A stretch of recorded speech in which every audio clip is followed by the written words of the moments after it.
Aparıcı Aytən Səfərova Azaldan şikayət edib.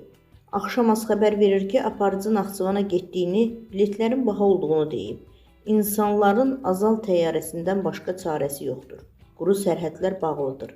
Bakıdan Naxçıvana Azal təyyarəsi ilə uçduq və qaydanda da eyni yolla qayıtdıq. Əvvəllər bir bilet 50 manat idi. Üstəlik 1 saatlıq uçuş zamanı bir su və bir bulka verirdilər. İndi bilet 60 manatdır. Artıq şirə və bulkanı yığışdırıblar. İçərisində ağ ərpə oxşar maddələrlə zəngin su paylaşırlar. Aydındır ki, bir böyük sərnişin üçün o bulka heç nədir. Çoxumuz yemirdik də.